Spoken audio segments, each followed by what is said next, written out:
Hello and welcome to another edition of Video Games to the Max. I'm your host, Sean Garmer, here with me as usual, Mr. Mark Morrison. Howdy.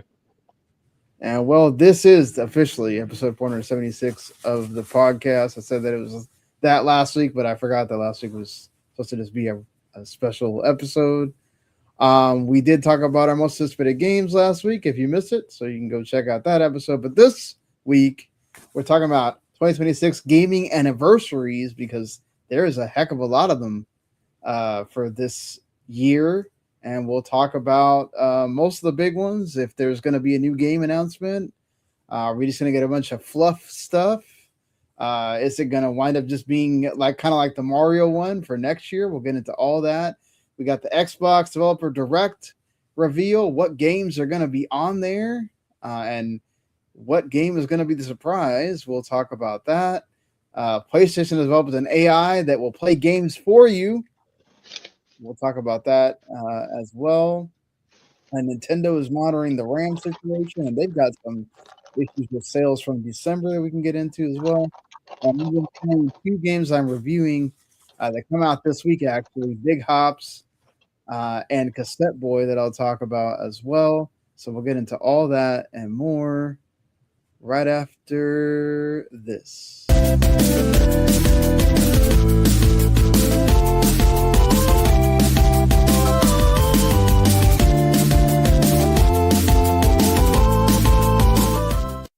You are listening to Video Games to the Max.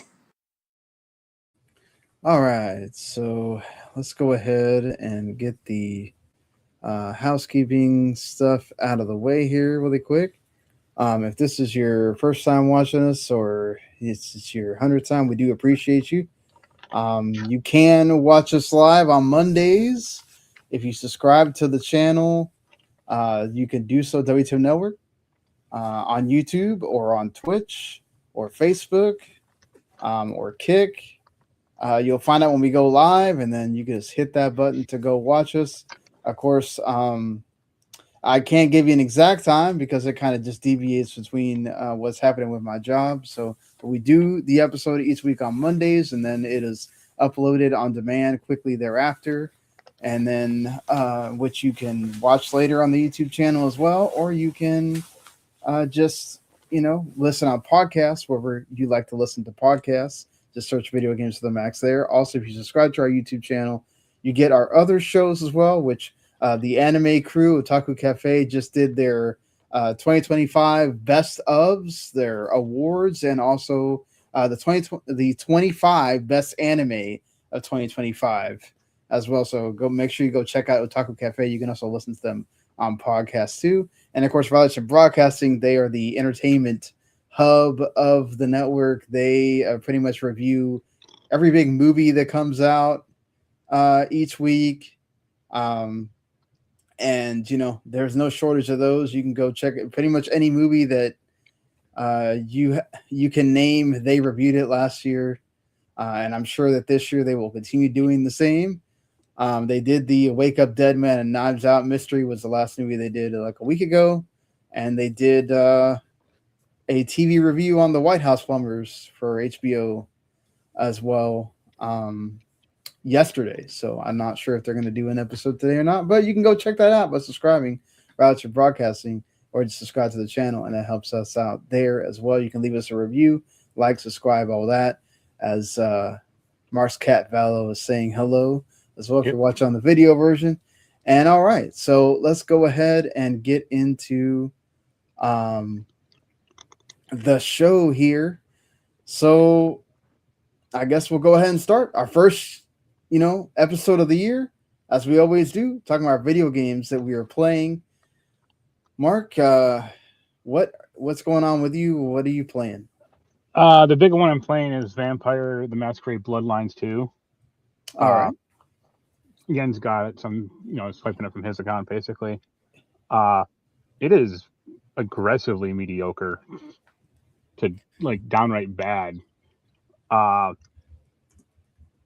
It's not an RPG. It has, skill points, kind of, but they're, kind of very infrequent. It's one of those RPGs you can only level up, basically, when you do a quest. Right. Which I mean, you can occasionally level up just randomly, but it takes a while. The fighting is bad. Like it's all melee, and like you don't throw punches. Yeah. You throw like you remember. I mean, how much of Dragon Ball Z have you ever watched? I watched the whole thing. Okay, you throw punches like how Trunks would do moves or Future Trunks. Oh wow. You do like gang sign move. You know, you're not like throw like you can do a kick kind of, but it looks really weak, and you like have to like slide into it basically. But like most of the punches are like doing like swiping, and it's like, am I like part of the Wu-Tang Clan or what's going on here? You know, like you don't have melee weapons. You can't even get guns, but like it's so rare. Like you can't like just pick up a gun. Like you have to use like telekinesis to pick up the gun, Right. which is like really stupid. The story is kind of bad. Like you have a voice in your head. You've played Fallout 4, right? Yeah, I did for a little bit. Yeah. The voice in your head is basically like Nick Valentine from that game, like the robot detective, Okay. except the vampire detective in this game. What else? It's buggy. I'm on PS5. It's crashed twice. Like once I was like in the middle of something, which I can kind of forgive, but Right. like once I was like paused basically, and the game just like crashed. And one time was really impressive. So like the main character is called the Nomad, and like he's basically been asleep for 100 years and gets woken up, and you immediately see posters for this like band called Fire, spelled Phyre, which is dumb, dumb. And then people are like, "What's your name?" And he goes, "Fire." And it's like, why do you need a fake name? More than that, like, why would you name yourself after this like band? Like, thank God it wasn't the Rolling Stones, or Disturbed or something. Uh, and then so like you can pick between a male and a female, and you have like very light like customization options. You can do ears. I mean, not ears. Sorry. You can do eye color and hair, and that's about it. Like the basic facial, you can't like adjust the face at all, basically. So like one time I got into a dialogue option in a club. I talked to one guy in the corner. He was on the piano, and then I ran over and talked to like the other person in the club. When I ran over, the game glitched out very hard, Oh wow. where the audio cut out, and I was a completely different model character.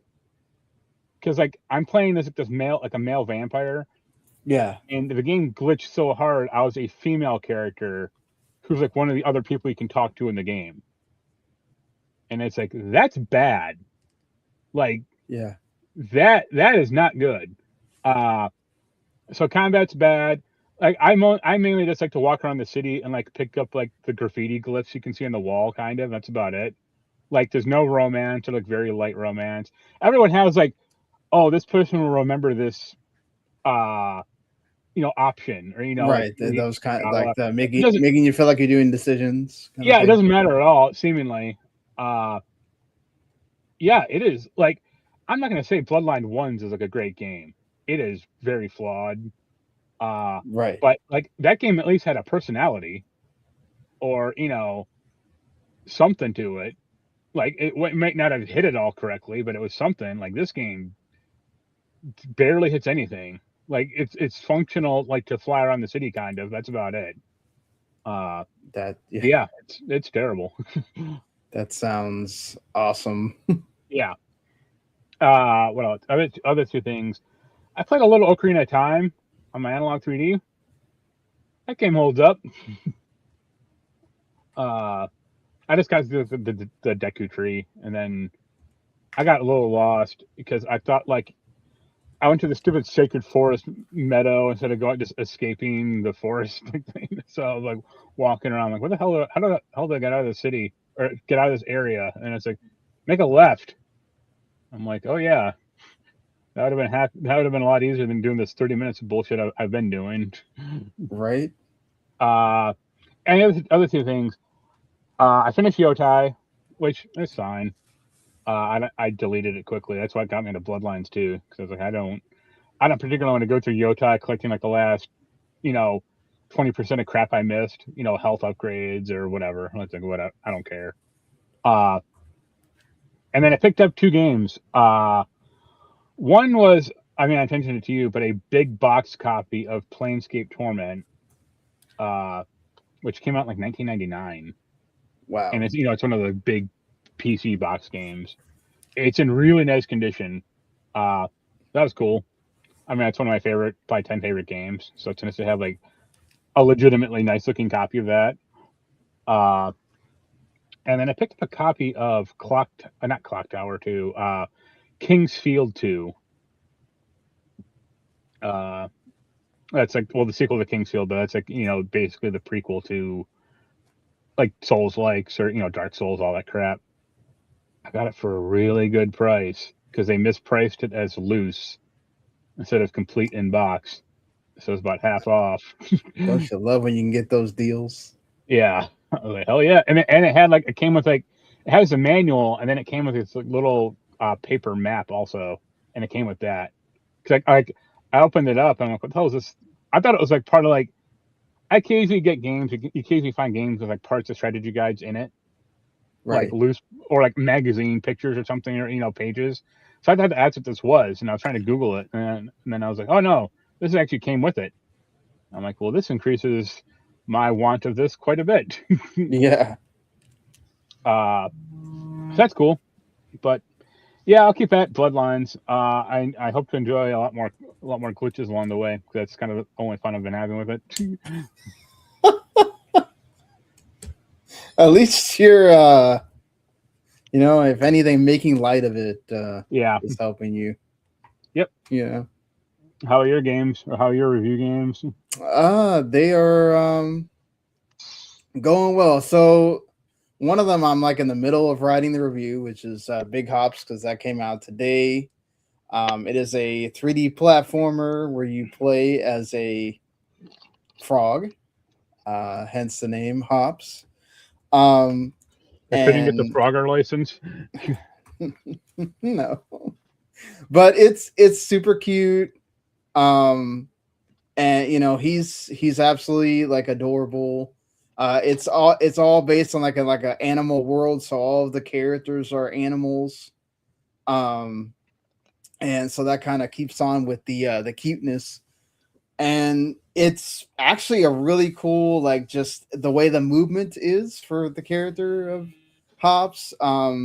You are able to freely move him around. You can use his tongue to grab things, grab food items, or there's veggies all around the world that you can use for different like powers. So like the apple will let you swing across things. The cactus will let you make like things in the air so you can swing to.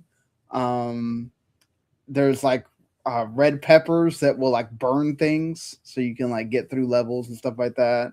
There's different little puzzles to solve and whatnot. So yeah, and I'm really enjoying it. It has been a while since I played like a 3D platformer like this. So it does have like the kind of typical camera issues that you would see in a 3D platformer sometimes when you're trying to, like, I had a problem where I was going to try to get onto a platform where I had to use the pepper to like burn it. And because the camera is so like zoomed in at that point, because I'm like squished up against the wall, I don't really have an option to do it from another angle that I could figure out. I burned myself a couple times and I knocked him off the platform, so I had to get back on there. Thankfully, they every time you like discover something, it's not like you get left out in the cold or whatnot. They find an easy way for you to like get back to where you were. So it's not like you get stuck and you have to do like half the level again or whatnot. It's a lot, like very big, expansive worlds, the ones that I've been to so far. Lots of stuff for you to like jump on, find switches, do things, figure out different ways to get through something. So I think it's going to be one of my games that I'm, watching how much I enjoy it when it, we come down time. It's probably going to give it a high score. For sure. Like I said, I'm like in the middle of writing the review, so I don't have like everything like formulated yet. And everything's also voice acted too. You'd think for like an indie game, they might like kind of cut the, try to cut some of the budget for that, but no, man, he's got some Chris Wade with Luckshot Games as the director, and the team is small, but they made sure to voice every single one of the lines in that game. The music's pretty good too.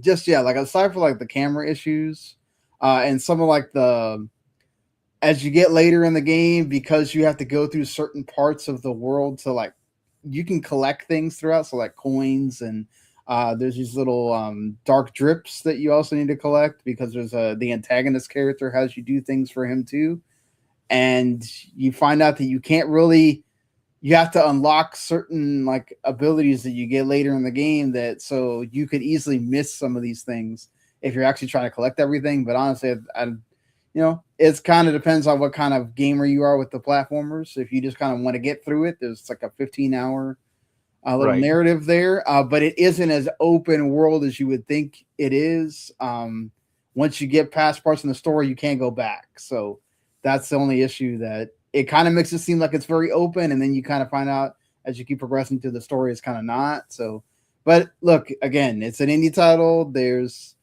some concessions I think sometimes you got to make, and I think sometimes you got to be understanding a bit of that and not think that everything has to be the same. There's times where you have to make concessions on what you're going to do with the game, but I think they don't have like a history of a lot. I think he's only made like one other game before this, and that was somewhat successful, but I think this is going to do really well for him. And I think it's only $20, so it's also not highly priced either. Yeah, the other game is Pocket Pair is doing the publishing on it. It's called Cassette Boy. And it's Kazuya Igarashi is the dev on it. And it's done in a so it looks like a Game Boy game. It has the same color palette as a Game Boy game, like with the greens everywhere, essentially. Like light green to dark green, and that's kind of the color, right? And you play as this like square looking character, that the cool thing about it is you can basically move the whole screen on a 3D axis, kind of like Fez, if you ever played that game.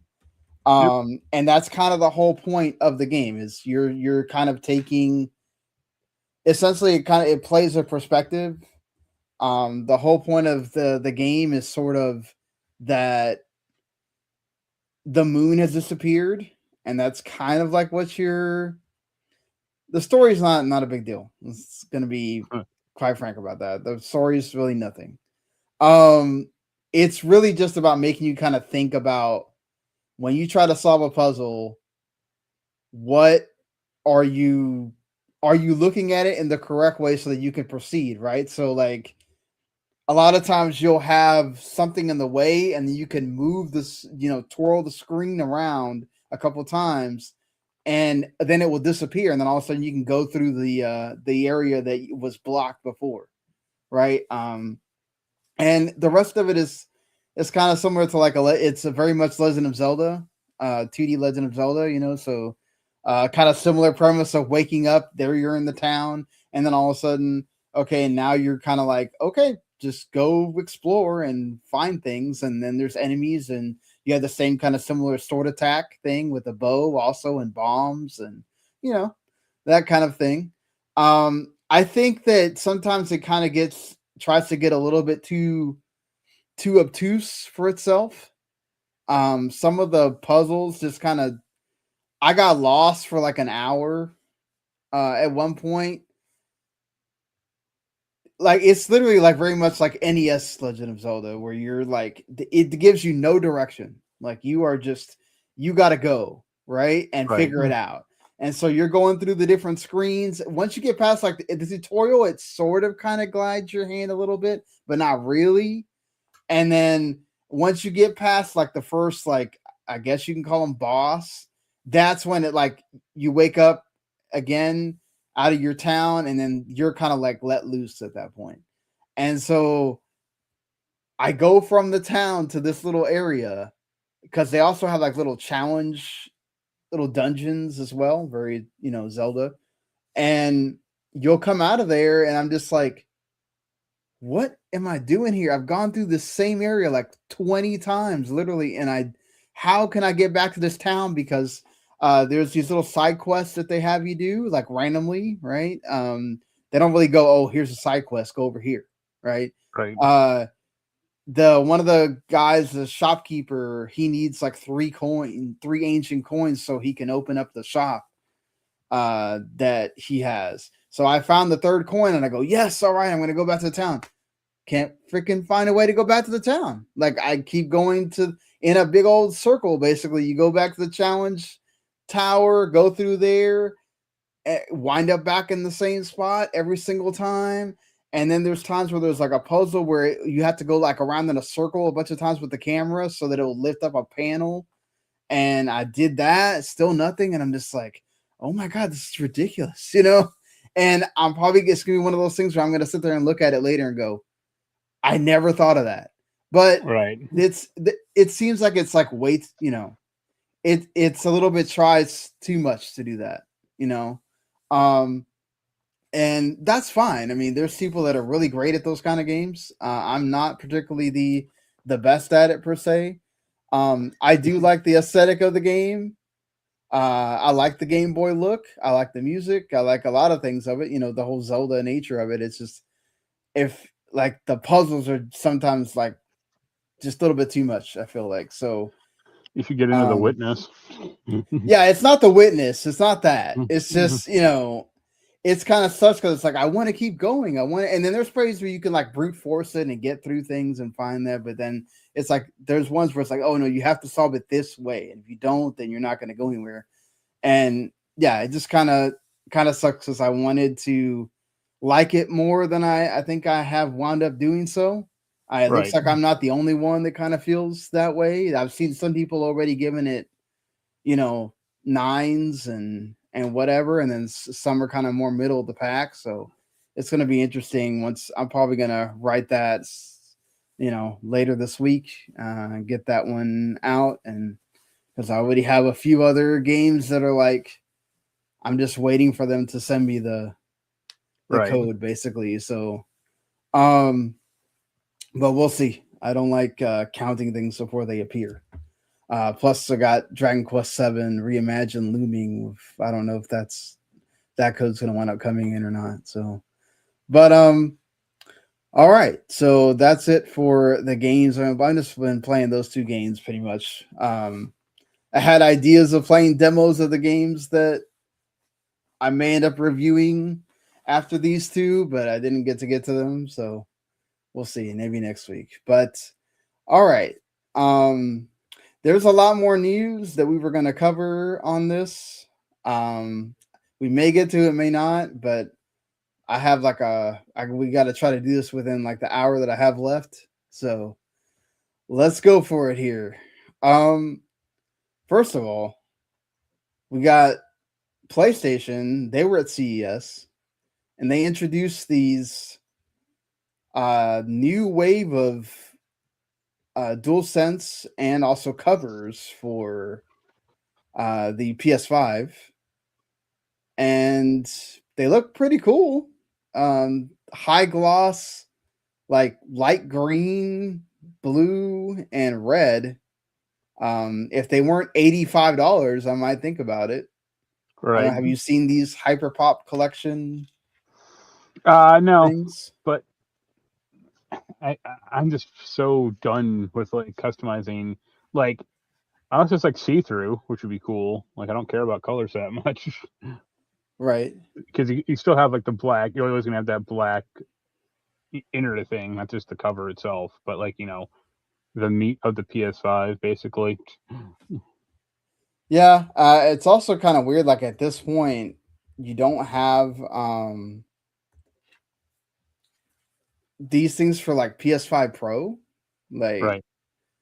I don't know why that is. That's kind of weird. You would think that they would put these out for everyone. But I don't know. I guess they have their reasoning that they don't think that people are gonna. There may not be enough PS5 Pros out there, or enough interest. Maybe, but it feels like people are actually, if you go on where there's comments, it seems like a lot of the comments are why is there not one for the PS5 Pro? It feels like it's just like, hey, I understand that there's money that you have to spend to make them for the Pro, but you think that, hey, let's serve those people. That's some purchases that we didn't know we were going to get. So right. Why not, Also, PlayStation made the rounds for a patent, which, okay, gonna go ahead and preface this by saying Sony and Nintendo especially have a habit of patenting things that they never use. So, not that they're not going to use this, because this really goes in with their game help thing. But just saying, I don't think we need to have a cow about things that they have not used yet, but I get it. So the whole point of this is that they made this, it's called Ghost Player AI technology that would essentially allow you to have like a living guide. Think about it like, when you play Mario Kart and you do the time trials and there's the like ghost character of yours that goes around the track. So think about it like that, where you would essentially have this AI be able to essentially show you how to solve wherever it is that you're stuck. And then you could then repeat that, similar to how you would if you're following a video walkthrough or something, and get through that part. The issue I think I saw a lot of people complain about is that there is a complete mode that would essentially allow the AI to play the game for you. Can it get trophies? I mean, obviously that would be a way to discourage people from using that as a way to beat the game. I saw positives and negatives about it, right? I saw, of course, there was the obligatory joke of, oh yeah, I can't wait for the game journalists to use this so they can beat the game, and then into like 2 days and whatever. And to that I say, you're not really a game journalist if you're using that to play an entire game. I get it if you're using it to get through this section that's difficult. Right. But most of the time you're not going to use it. You know why? Because you're playing the game beforehand and you don't have the ability to do that, because it won't be available until the game launches. Right. So I think that whole thing is kind of stupid. But, getting beyond that point, I do see it as a positive, as a way to get people to, maybe it helps them get through a section where they're stuck and they'll keep playing the game because of that. Right. Not that they couldn't go to YouTube and do that, but, and really, honestly, it's kind of like the game help thing. Like, how many people, I don't know anybody that has told me ever that they use the PlayStation game help thing. Right. Like, I think the game that it came up for me the most in was Astrobot, and I never used it. Like, it keeps like bugging you about certain things, but it's like, yeah, I don't care, or it's not like, I don't know. I kind of see this almost as like, I wouldn't say a bad thing, but just as kind of like a needless thing. Like, most games are easy, also, but if some part of the game is hard, it's good bump it on a normal or easy and just get through it. Yeah, I mean, there's also that, right? Like, there's a lot of people that do that, where I'm going to bump it down to like story mode, get through this part, and then go back to the difficulty I was on, because then it makes it way too easy or whatever. And that's fine too. I think that, again, that's great that those things exist. I do think that hopefully Sony will put in something, as in, if you use this too much or you use the complete mode, you cannot get trophies. But no, I want so you can get trophies. So I can finally get 100% in Immortals Phoenix Rising. I don't want you have to play the game, but right. Yeah, you're not necessarily playing it, but yeah, I mean, like I said, I can see both sides. I think the people that are going too far on it are just kind of like, again, the whole idea of like, look, not everything AI is bad. Well, also, like, it's You a know, game by game basis because it's not like you're gonna do that for like a puzzle game necessarily, or like a well, a racing puzzle game. game actually might be what one that you're going to use Well, it in. I meant like Luminous or like Tetris or something, not Yeah, like The something like Witness. you're not going to use it for. I mean, I guess you could use it for a sports game or whatnot, but like Right, something that you know how to play, you're not going to use it for. I think it's more for the people that are trying something because it's popular, or like I could see people trying to do it for blueprints per right, se. Like I'm using that as an example of a lot of people started playing it because it became this kind of phenomenon online, and so you start playing it, you get lost, you don't know really what you're doing, or you can't get past a certain point in the run, right. and maybe it tells you which door you need to pick or something. I don't know, Expedition 33, maybe there's a boss that you just cannot beat. I don't know if it would just beat the whole boss for you so you can keep playing, uh, but hey, whatever, right? See, I'd be more in favor. I wouldn't. I don't want that option. I'd be more in favor of basically like a slow mo option though. Like if you could Oh slow a yeah, game they could do that. down. I wonder if that would like they would allow like supposedly this is supposed to be so that the devs don't have to program things for it, right? This is going to Right, be Sony on their end doing it, but if they allow the devs to use it so that they can do like what you said, right? Like a slow mo or like a extra aim assist for a shooting game where it can like slow down the bullets for you, or do it in a like a Dark Souls, slow it right. down where you can dodge, whatever. So I think Because those like are all neat ideas. that's why that game card system or game help system never. No one cared because only Sony put it in their games. Like no other game Yeah, uses it. most people are not, unless Sony kind of like does it Forces themselves, them. Yeah. right? But yeah, moving on from PlayStation here, let's go on to Nintendo. And Mr. Furukawa says he is watching. There's nothing going to happen immediately with the Switch 2 as far as a price increase, but they are watching what's going on with the RAM shortage and Yeah, the I'm sure they RAM are. price increases. Right. And, he says that obviously they can't count out what could happen in the future. Right. Do you feel like it's inevitable? We're just waiting for them to announce that it's going to be the price is going to increase, or you think they may I actually try to hold off? I'm trying to hold off kind of as much as they can, but I think it'll happen. I don't think it'll necessarily be like solely due to the RAM price, though. It'll be the tariff situation, and then whatever other future mess Trump gets us in. So, Yeah, I mean, this still sucks to see that we're having to talk about this, that we're having to talk about, the Switch 2 increasing in price, and we already went through Xbox and PlayStation going up and the Switch 1 going up, and we still don't know what's going to go on with the Steam machine. That price that got leaked is from a other retailer in the Czech which Republic, like which is yeah, fake because yeah, Valve wouldn't sell it like that anyway. Like, right. There, it's going to be way less because they're not selling it in a store. They're going to sell it on their website. So, right, but we'll see. Valve has not announced anything as far as price goes, and they're not rushing it out the door. They don't need to. Right? They're yeah, fine. They could wait for a while if they wanted to.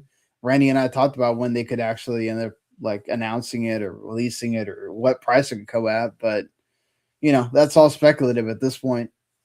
We'll see when it happens. I do think for Nintendo it is about a matter of when, not if. right. And in my view, I think it is going to happen at some point. Unfortunately, I think they are trying to get we're about to get the Animal Crossing Switch 2 edition. I would be surprised. I think they're going to try to hold off until after at least the Mario Galaxy movie comes out, to see if they can get people that watch, parents take their kids to watch the movie, kids that want to go, they don't have a Switch 2 yet. They watch the movie. I don't, I don't know if that Mario Wonder or Switch 2 edition is going to do anything for them, but just get people to want to buy a Switch 2 because they know there's going to be a new Mario coming out at some point, and go ahead and get that.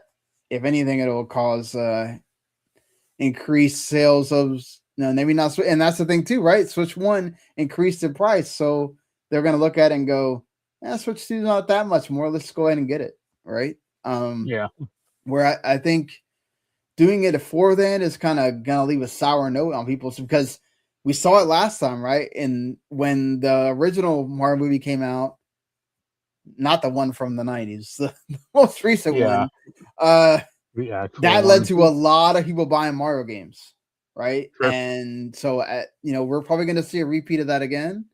And I do think that maybe for the springtime after that releases or whatever, we could see it if the whole, situation is still as bad as it is right now heading into the year. So, and some further bad news. Now, look, this is Christopher Dring's data, which, he used to work for GamesIndustry.biz. He has the game business show that he does.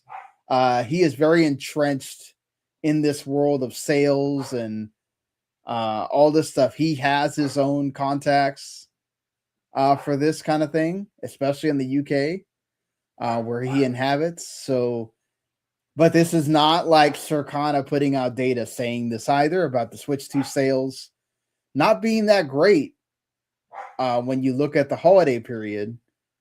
The first holiday period for the system compared to the original Switch. At least in Europe, he says sales of the new console were 16% lower than those of the previous one in the same period in the UK. However, original Switch 2 sales in the UK were 6% higher than Switch 1's. A senior Nintendo employee revealed that a complicated economic landscape and the absence of a major Western game make it tough to compare the Switch to the original Switch, the Switch 2 to the original Switch. However, the team is happy with the overall performance. Also, the sales were down in Japan during the holiday period as well, with the Switch 1 selling 1.39 million units during the first holiday period, Switch 2 selling 1.32. So look,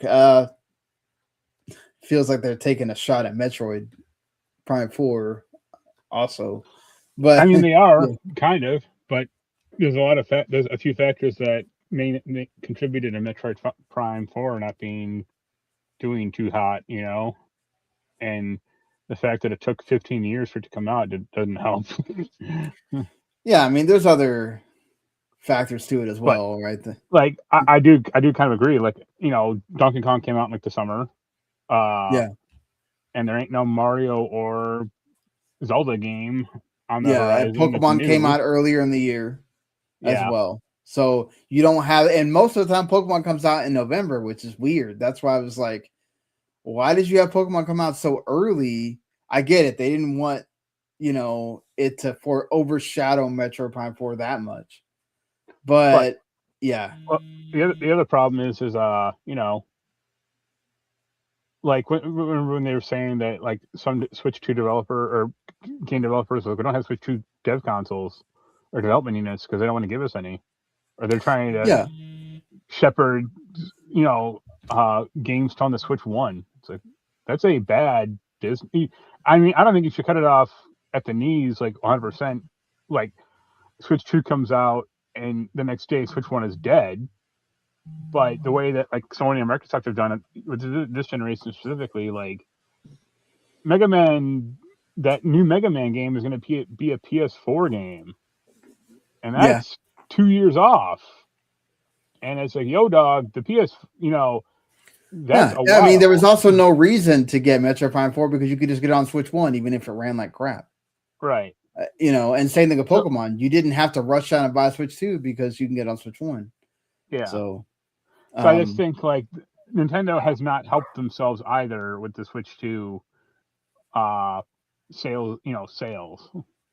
I mean, this sold well, but I also think it's like we talked about, I think the last time we did a show when we did the Game of the Year stuff of like Switch 2 is selling, but nobody's talking about it because not just because there's not the big game that Donkey Kong was in the zeitgeist for a while, but after that, it's just like, okay, this is just a bigger Switch 1. Right. There's not anything that's like, oh my God, you got to play this right now for the Switch 2. And it kind of went like that going into the holiday season, and also again, it's the whole economic climate of people just. I think they said even though people were spending money, this was still like a Christmas where you weren't getting people getting an inordinate amount of gifts or whatever because they had to start like reining in the spending. And then Right. of course big spending like deciding to spend a $450 on a console that you don't really need when the Switch 1 does everything already and plays the two big games for the holiday season. I mean, you don't really need to go rush out and buy the Switch 2. Now this year, whenever they get out of this, early part of the year where like Mario Tennis is kind of like the big Mario Tennis Fever is like the big game. Um, no shot at Tamagotchi Life or whatever. I'm sure that will do fine, but I'm just saying, like, it's not like we're getting a new 3D Mario or Right. another Zelda or any like the Animal Crossing thing is just like an update that they're putting Switch 2 edition on, which maybe that will revive some people playing Animal Crossing, but I don't expect it to do like No. gangbusters. Yeah. So we'll have to see what happens. They did say that they have games that we expect would be coming. I forgot this is some kind of business interview that they Furukawa gave. He said there are games that you would expect are coming, right? And then the games that you don't know that we do have in development. So we'll have to see what some of those games that we don't know are. Obviously, Fire Emblem is huge, but it's still rather niche when you look at the Yeah, it's not like a wider. system seller. They're not going to Yeah. make like the Fire Emblem version of the Switch 2 or a package or Well, they anything. might do that, but again, it's not like you're gonna all of a sudden get like, oh, this is the one I want to buy, Right. right? But yeah, we'll have to see what happens with Switch. This is gonna be an interesting year. It's the one after the launch. This is the one that it's kind of make or break for you Right. as far as like getting momentum. Yeah, if they don't, I mean, I don't think a new Mario or Zelda will be coming out this year, but they damn sure better announce one or the other this year. Yeah, we'll talk about that when we get to our anniversary segment. But just to get to the Xbox side of things, which they had a lot of news this week, the major one is kind of expected. We knew this was going to happen probably this week because it always happens around that third week of January. But the Xbox Developer Direct 2026 edition will be airing on January 22nd. That's a Thursday at 1 p.m. Eastern, 10 a.m. Pacific, 6 p.m. UK time. And on it, there will be both Playground games, not just one, but both of them. Fable and Forza Horizon 6 will both be present, and you'll get devs discussing both games. This will be presumably the first time we see actual gameplay from Fable. Does this make you feel like Fable's coming out this year then? No, because what I fully expect is there's going to be a long ass CGI trailer. Really? You think that that's all they're going to show when they're going to have devs talking about the game Yeah, is a CGI trailer? All right. or Fair it's enough. not. It won't be like gameplay, or if it is, it'll basically be like the lie that they showed for Perfect Dark. Because I I thought that don't was know. pretty good, but I think if you're having it here, this is different than a showcase. You're now I get it. Playground's already there, but this is a different studio inside Playground's right. hub. They have 3 studios there. 2 of them are working on Fable. One of them is working on Forza Horizon 6, and then obviously Turn 10 is supporting over there for Forza Horizon 6. And it's like I don't think you even have Fable there if you're not going to have gameplay to show. I think they know that. I think people need to be reassured that if you're going to be sitting there talking about the big four, all that stuff, they're all coming for the Xbox 25th anniversary. That you better have something to show for Fable, and I think this is the time. I think we're going to get a big breakdown for this thing, and they're going to show us what they've been working on, and hopefully it wows us No, in the end. I think that's what they should do. I think they're gonna screw with us, or they're gonna do something weird. Fair enough. I have confidence that we're going to see great stuff from them. I think the more exciting one is Forza Horizon 6 because it's in Japan. I want to see what all of that looks like, what the streets look like. You know, That'd be the cool. different cars. I want to see what they do with all that and how they do the open world part. That's going to be fun. And the other game that we already know about, they've been doing third party games, I think, since pretty much the beginning. Beast of Reincarnation, the Game Freak game. Since we were just talking about Nintendo, this is their the first time they're really venturing into doing a big 3D AAA type experience. Borderline Souls-like kind of game here. It looks great. The couple of times I've seen it, I don't know if you've seen. I've seen like one. I think I remember seeing the trailer, like, or it looked okay. Didn't they announce also that there's going to be some other hidden game at this thing? There is always some kind of at least fourth hidden game. And at first they said that it was going to be like a big game, right? And people were already speculating, okay, well, is that just Gears E Day or something like that? And then they said, oh no, it's or a big third party game. So people were kind of speculating on that, and they said it's supposed to be some kind of smaller original title from one of the teams. So well, I guess easy. We'll see. Fusion Frenzy 3. Yeah. I wonder if it's going to be Obsidian because they're always working on something, it feels like. Right. Especially when it comes to like the smaller stuff. The one studio at Microsoft that works. Yeah, the one hey, that's not nice. I thought it might be like, oh, they would definitely have Clockwork Revolution, and that's not here. So that's interesting that's not going to be here at all. But yeah, we'll see what they wind up showing as that fourth game. There's usually always a shadow drop too. So I wonder if they'll. So there's been talk about, is this going to be where they shadow drop the Prince of Persia Sands of Time remake, because there's a lot of discussion about like, oh, it's supposed to come out this week. I'm talking about this week. It's supposed to come out this week. But Ubisoft has said nothing. And then also if it's going to come out this week, that means you have to hold it off another week for them to announce that it's coming out. And then next week when they actually have the show. So we'll see. But here's my actual theory. It'll be Stardust or Starfield DLC, and then they're going to go, oh, it's available. Or once the DLC drops, it'll be on PS5. You think so? Think it'll be that? Well, if we're getting Avowed, I mean, on PS5, like Starfield is kind of the last one that people kind of care about. Well, that and Redfall. Right, we're already getting South of Midnight, Avowed, and Towerborn. All three are coming to PS5 this year. Avowed's coming first in February, basically marking the whole 1 year anniversary of the game's release. South of Midnight coming like around the time it released, and also Towerborn is coming as basically a whole paid game now instead of being free to play on April 26th as well. And the Starfield thing will be like, oh, here's what we're calling the Firefly missions, and you got all the cast of Firefly to voice all new companions. There is rumors that there's, of course, the Fallout 3 remaster that we've been hearing about for a long time, and then there's now been rumors that there might be a New Vegas remaster happening.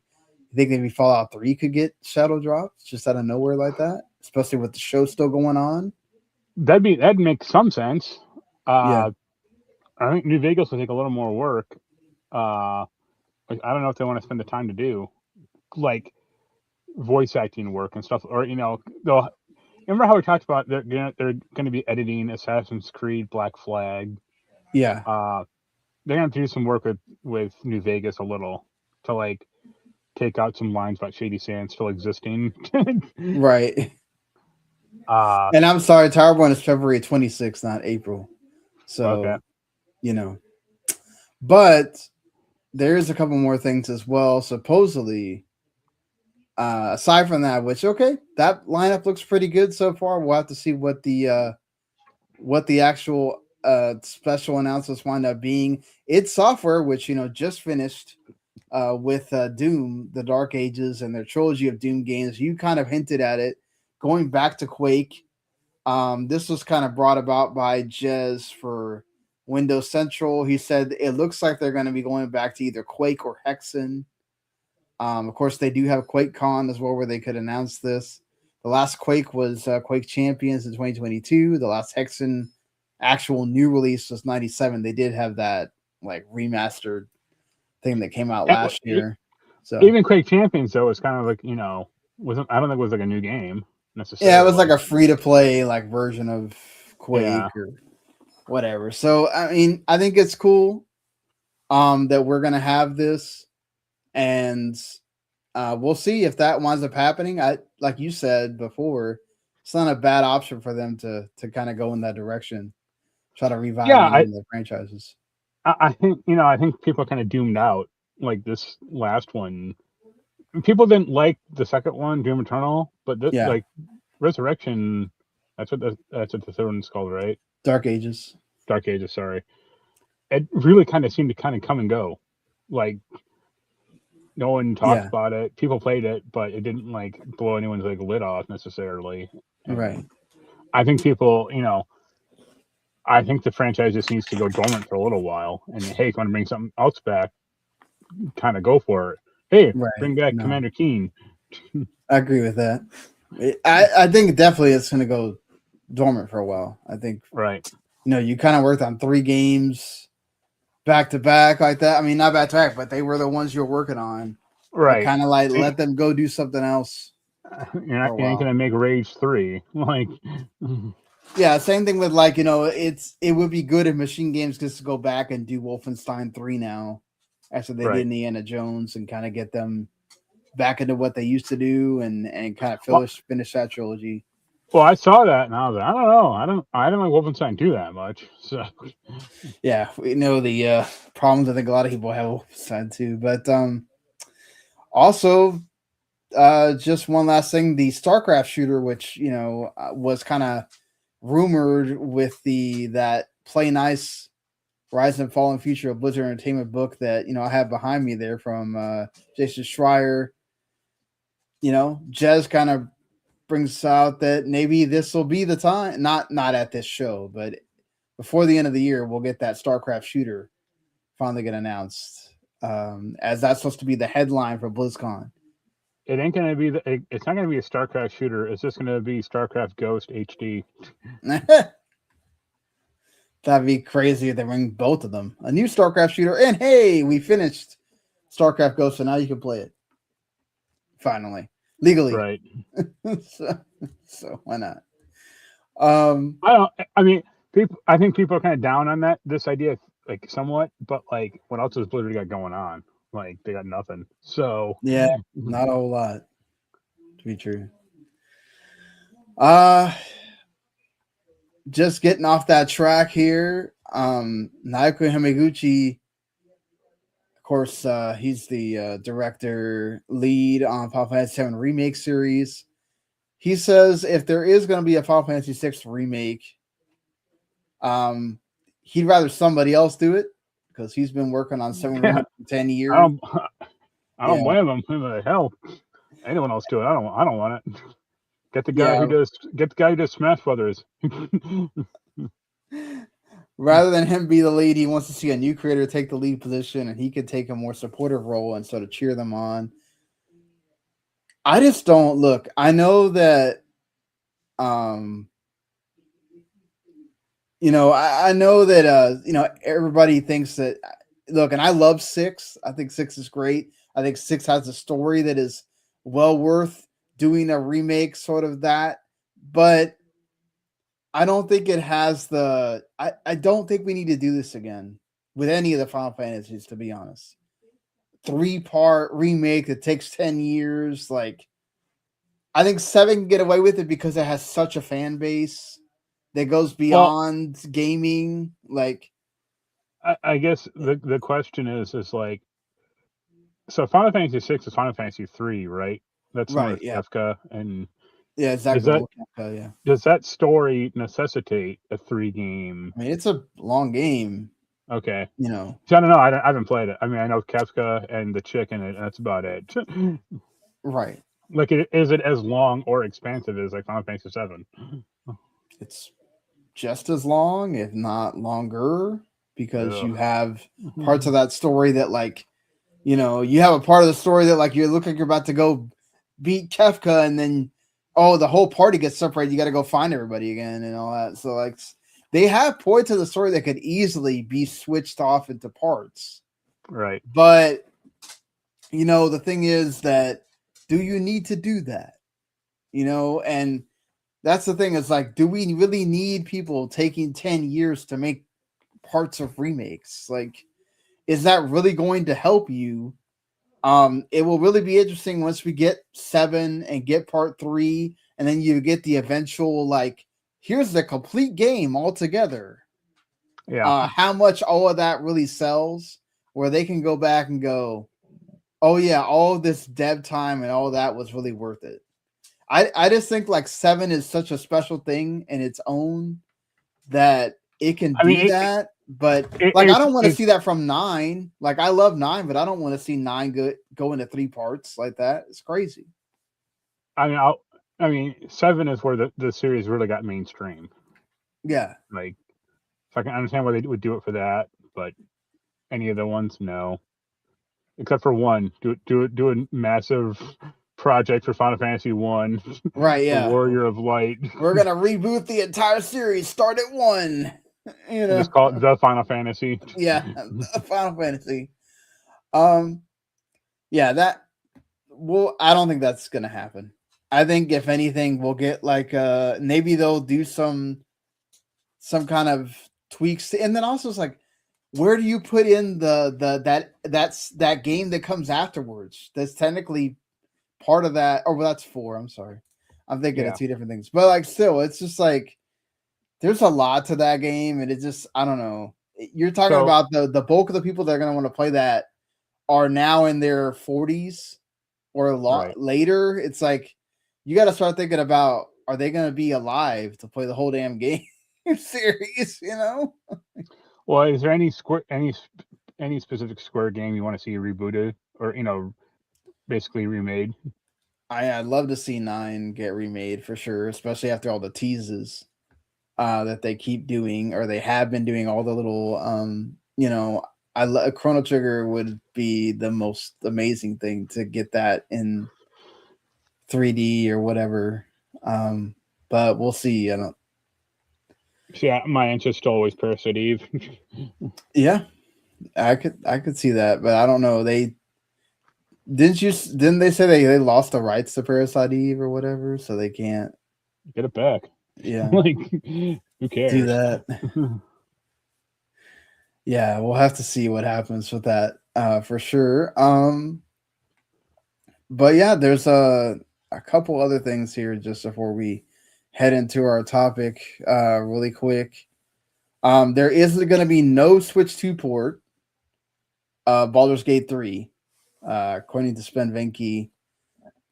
And he's also walked back the whole Gen AI for the art or text generation that got him into trouble. During that kind of holiday period where he kind of ran his mouth about that, and people got angry, and so they walked it back. So we'll see if at the end of the day, when that game actually comes out, if they did actually walk it back, or it's just Tim talking here and it doesn't actually happen. Right. Witcher 3 is getting a new expansion, and this is 10 years after the last one, or 11 maybe. That's incredible. It's not out of the realm. We've seen this. I think Borderlands 2 got one because they wanted to make the story bleed into 3. But man, that's a long time to go between DLC releases. I mean, I see this as like a big stopgap measure more than anything, or them kind of saying, "Hey, Witcher 4 ain't going to be out for a long while." So, yeah, or again, like them trying to make Witcher 3 story kind of bleed more into 4. Or this could have been partially worked on before, like way back in the day, and they scrapped it or abandoned it. And Yeah, then go, that could hey, be like it too. we found this old hard drive and had this expansion pack on. Let's finish it up and get it out the door. Yeah, it does say in this report by IGN Poland that information about the new region for The Witcher 3's DLC surfaced years ago. But players should definitely treat it with caution. It's possibly the Manticore school that's in the Suricanian desert or whatever that. I'm Great. sure. I'm sure Jens is already scoping that out, figuring out. I don't know. I'm not sure how big of a Witcher fan he actually is. I thought he liked that game a lot. Maybe I'll ask him.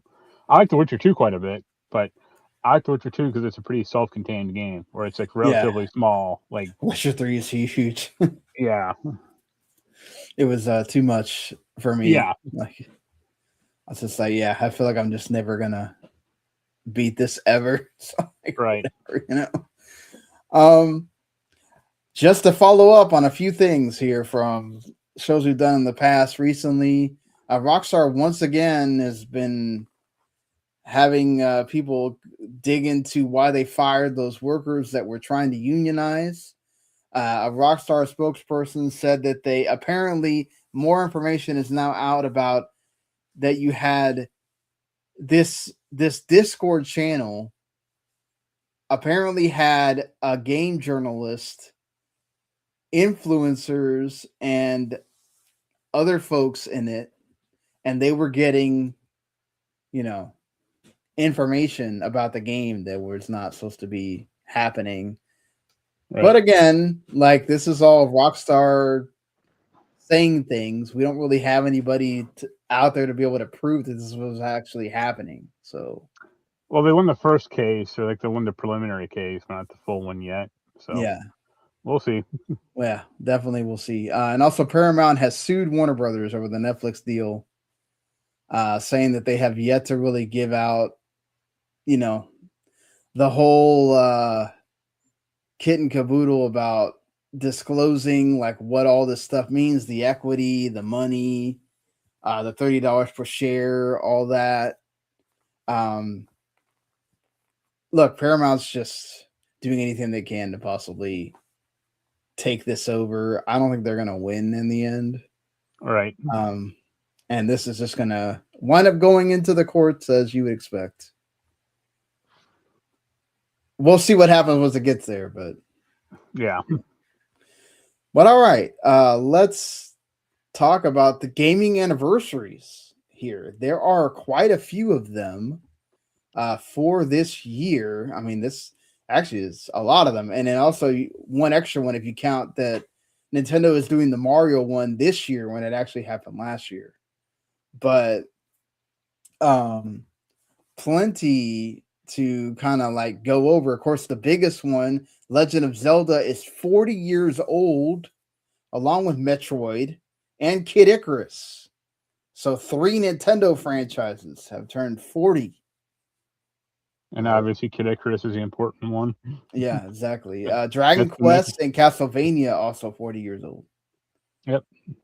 All the NES franchises. Metroid technically already had a game just a little bit early. Right. Technically, and they also have the, Metro. That's going to be really interesting. Like, how do you go and introduce that Metro Prime 2 and 3 are now on Switch and Switch 2 or whatever after you've already had 1 and 4?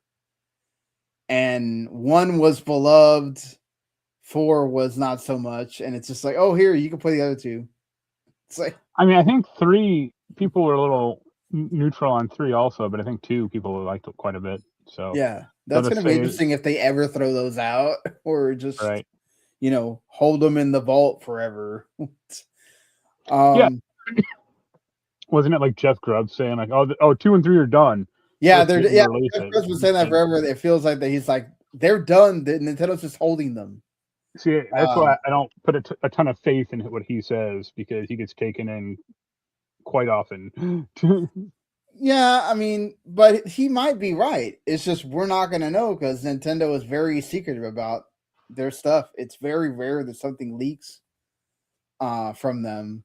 So, and speaking of, and I mean, I don't know, outside of like them doing some kind of remaster of another Game Boy Advance or DS game, I don't really know what they could announce for this year. I mean, what they should do is buy that AM2R, that Metroid fan game, and just put it out officially. Charge people $5 or $10. yeah. At least for Metroid. You think if Metroid Prime 4 would have done well, they would have maybe done like a movie for it? Or you think that doesn't matter at all? They wouldn't. No, because one of the bigger problems I've seen about Metroid Prime 4 is like the lack of story, or like the lack of, what I mean. Mario and like Link aren't exactly like well-rounded characters, but they have more of a personality than Samus. Right. Samus' personality is stoic or Yeah. quiet, So it's harder to wrap a story around her. No, for sure. You're right about that. And it would take somebody, I think, of somebody like Ridley Scott's ilk, which I don't think Nintendo would pay that money to try to get him to do an alien style Metroid. I don't know. His stock has gone down quite a bit recently, over the past few years. So I like that FX show. I didn't watch. I watched. I think like he didn't do it. Yeah. Oh, he didn't. Okay, but I'm saying it's a property that he has made. Right. Oh, Jens hated that FX show. Oh, really? He did. Especially the end one. But yeah, okay, I didn't get to the end, so I don't know. Maybe I would hate it too if I got to the end. But Dragon Quest got a lot going on. Dragon Quest's got the 7 reimagined, right, coming out here very shortly, less than a month away, and then 12, which is out there in the ether. Who knows? I do think if you're making a big deal about the anniversary, you need to get something about 12 out this year. I think that's the one people are really excited about to know what's next. After they just announced like a huge sales milestone for 11 with like 9 million, which is the highest selling Dragon Quest ever. I don't know if that's everywhere or just the West, but still incredible for them to get to that number. Sure. And you have to imagine that 12 has even bigger expectations. And the fact that we've heard like nothing after its announcement, of course, there's rumors about it being in development hell, which wouldn't be that far-fetched, honestly. But you would think that they would have something ready for that. Castlevania is interesting. Konami's back into making games about their franchises, and they have that anime that, has done well. All right. Yeah, I mean, I don't think they'll do like I know a guy online who's the biggest Castlevania fan ever. Like that's what his YouTube channel is all about. Yeah, and he's like, Castlevania, like because people bring up like Bloodstained, and it's like that's a good game, but it's not just the same as Castlevania. Right. And I was like, yo, I would argue there have been more bad Castlevania games than good ones. Like and they've done the collections of all the ones that are of note. So It's like, is there really anything they could do outside of just? Is there one that hasn't been? If they actually did lately, or if they actually did like an actual like HD remake of Symphony of the Night, it'd be amazing. Like high def or ground up reboot, it'd be awesome. But they're not going to do that. Metal Gear Solid style remake of, like not just like a new filter, but like an actual new game or like new Symphony of the Night with not assy looking graphics or yeah. But they're not going to do it. And it's not, honestly, there's not a big enough market for it. Or it's not like people are clamoring for new Castlevania every day. Or it's not like it was never the biggest system. Metroidvanias are kind of popular now. So yeah, but like for the $20 price range. Yeah, not for the Hollow Knights, obviously, as well, right? And the Prince of Persia. I mean, Prince of Persia did really do well. I mean, although we know what happened with that team and everything, but yeah, didn't they like get fired? I mean, but if Konami is back into making games for their franchises, you did Silent Hill, you do Silent Hill 1 remake, you did the Metal Gear Solid. Like, you know what they do? Castlevania, man, it's there for you. Oh, what's the name of that game? Let me look it up. They do Castlevania Judgment 2, another Castlevania fighting game. Kid Icarus would be totally out of left field, right? Like, we have No. not seen. Yeah, forget it. You know what? Like, I mean, dude, if you're like, Sakurai says he will work on things if he is asked. If I'm Miyamoto, I'm over there like, Sakurai, let's do a Kid Icarus game. Like, you know, like, let's revive this franchise. Again, I mean, they already tried the Yeah. one time and it didn't do well. So It'd be cool if they somehow announce something. I don't really, outside of like a remaster, I just can't see them. You know, yeah, it would have to be totally like just unknown. that's the thing. Like, yeah, Mario and Zelda have very identifiable elements to them, like gameplay and narrative wise. right. And something like Donkey Kong, Kirby, and Metroid are like a level below that. Like as far as like A tier or A franchise. I'd argue like Metroid, Donkey Kong, and Kirby are like B franchises. Right. You know, and then it's like Ice Climbers and fucking Kid Icarus are like D level, you know? Yeah. E level, maybe. Right. Like Earthbound is above them. Like, you know. Right. So to be fair. Sonic has the movies, the number 4 movie that's coming out in a year from now. They had the movie last year. They had Frontiers not that long ago. Yeah. Crossworlds last year. I mean, it would kind of be like, what do you think for Sonic? Anything? Or? They'll crap out some piece of crap. And I said crap twice because that's exactly what they're gonna do.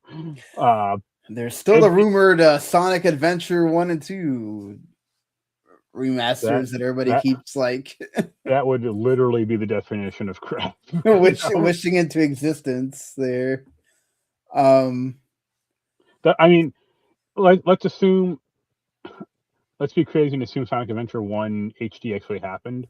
People would realize correctly, they'd finally see my point that like 4/6 of that game is garbage, you know? Right. Great to get to race Sonic as Tails in these crappy levels. I'm like, okay, let's get on just this, just to throw out some of these also that I Resident Evil already getting a game. Right. It has a movie in production as well. Tomb Raider getting 2 games. Yep. The remake this year, and then the remake or the new game next year. Harvest Moon has been getting games pretty frequently. No one cares about it. Between Harvest Moon and then the one where the devs of the Fantasy Life ones, they're getting games between the two pretty frequently. Halo has the Campaign Evolved game coming out, which will hopefully revamp excitement for Halo. Gears of War is 20 years old, and that has E-Day coming presumably out this year, and they had Reloaded last year. Right. And they have is it a movie, a TV show? I can't remember now, in development somewhere. Okami has the new game they just started after the announcement last year with Kamiya coming back for that. Rune Factory is also 20 years old, and that just had a game last year. Will launch with the Switch 2. Guardians of Azuma, which was really good. So we'll have to see if they have anything announcement-wise for that. Also, some hardware anniversaries, all Nintendo stuff.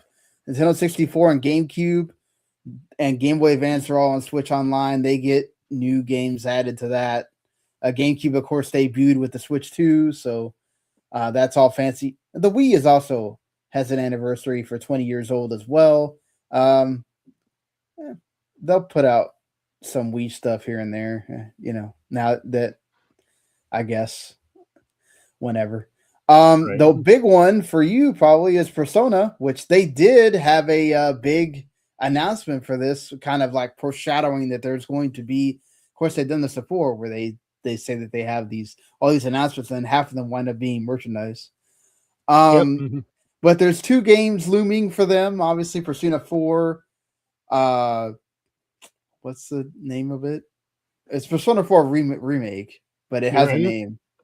Yeah, I forget the return or like something stupid. Yeah, and then the Persona 6, Revival. obviously. Revival. Yeah, exactly. Yeah. Persona 6 obviously is looming. The game that people have been waiting on since, basically when we got Persona 5 World, it's like, okay, Persona 6 has to be like coming along at some point here. Do you think this is going to be the big announcements at the end? We'll get some kind of release date for 4 and then some kind of window for 6, or I could see no, I don't think either. I think I could see a better trailer for 4. That's about it. Fair because enough. what they showed that one time was like 5 seconds. Just like the What guy walking up the hill. what about the rumored Persona 1 and 2 remasters? You think we see any of that? No, because those games are so far different and removed from Persona as it is now. It would take a mountain of work. Remaking Final Fantasy VII is easier. I think if Persona 1 and 2 are getting remastered, I think that's an outside studio that is doing them. If they're doing them now, if they're waiting until 4 is done or whatever. I mean, I don't know how many of these P Studio if they have any secondary studios that are. I mean, we have the team that's working on Metaphor, right? Of the former 3, 4, and 5 devs. And then you have the P Studio that's working on 6, presumably, and then the ones working on the 4 revival. Like, you'd have to imagine they can't be stretched that thin. But just want to bring it up because I know some people will probably think of it. And also, because these things Pokemon is the other big one, right?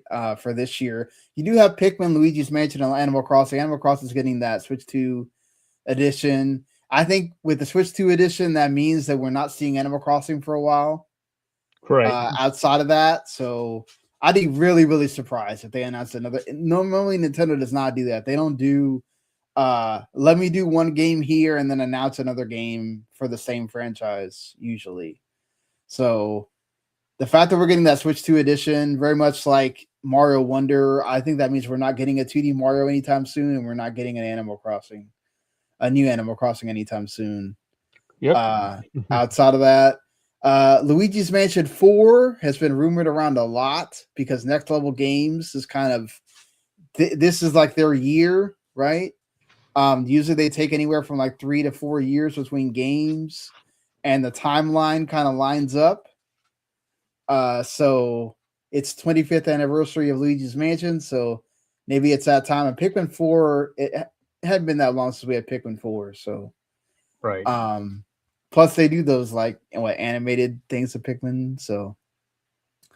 But Pokemon is the other big one, right? And it just feels like February 27th is going to roll around, and it's inevitable, right? We're getting the Gen 10 announcement, and it's coming this year. You think that's going to be the big Nintendo release for the fall? If there's one thing that could rival Grand Theft Auto 6, it's Pokemon, right? I don't know. Think about that because no.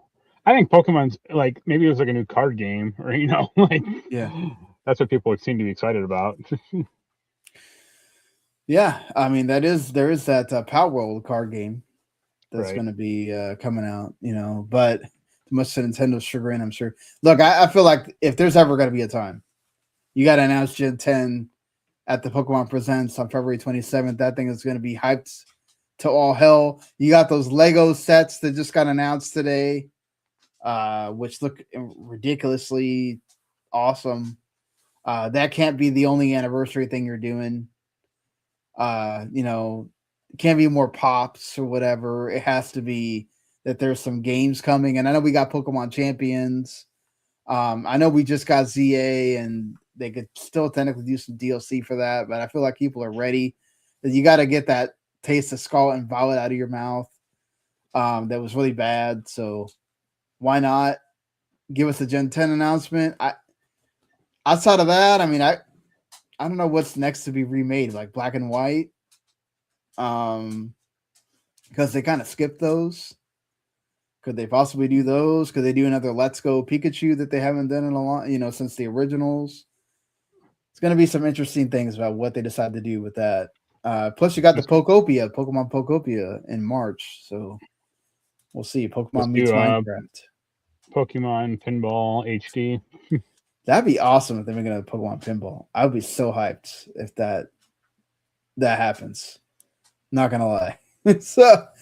But I mean, that's just a lot of the major anniversaries. I'm sure people might be able to find some even younger anniversaries to throw out there. But what's your most exciting anniversary for 2026? You let us know what games you think might possibly get announced. We'll have to see for sure. But let's go ahead, and unless you have anything else you wanted to bring up, Mark. I gotta go in a minute. Let's go ahead and end things as we usually do with the games that are coming out in this week ahead here. Quarantine Zone, The Last Check, is the next thing from Devolver Digital. It is essentially you are tasked with working a quarantine zone, and you have to decide each person that's good to go or not. I think it's on PC Game Pass as well. It looks like it's getting some hype around it, so that's neat. Hytale, which is like an indie version of Minecraft, which it used to be owned by Riot, and then they bought the rights back from Riot, and it's going to launch tomorrow as of this recording. And then they're already expecting 1 million people playing this game at launch. So looks like they are thinking that people are going to totally buy into the hype here. There's the Wizard 101 is going to hit Switch. I'm not joking. This is the name of the game. Filna Fantasy, which is an indie like RPG, kind of like action RPG, dungeon crawler sort of. That comes out on the 14th. Street Dog BMX, which is like an indie like animated BMX game.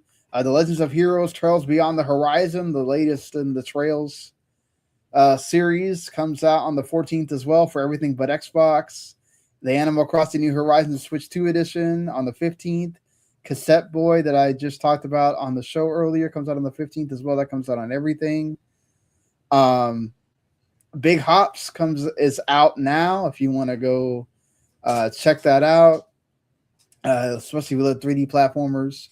Craftlings, so it's like Lemmings, but you're like doing survival stuff, is out on PC. Kotaman Academy Citadel, also pretty interesting, like visual novel, sort of RPG-ish. Also out on the 15th as well. Broken Lore Unfollow, they got shown off on Sony's State of Play thing, coming out to PS5, PC, and Xbox on the 16th. This is kind of like the week where things kind of start again for gaming here, where we finally get some of the releases. But yeah, some cool things coming out this week. We'll see what kind of, if any of this becomes part of people talking about it. But hey, as we head into next week, we'll see you later, everybody. Yep. Peace. Have a good one.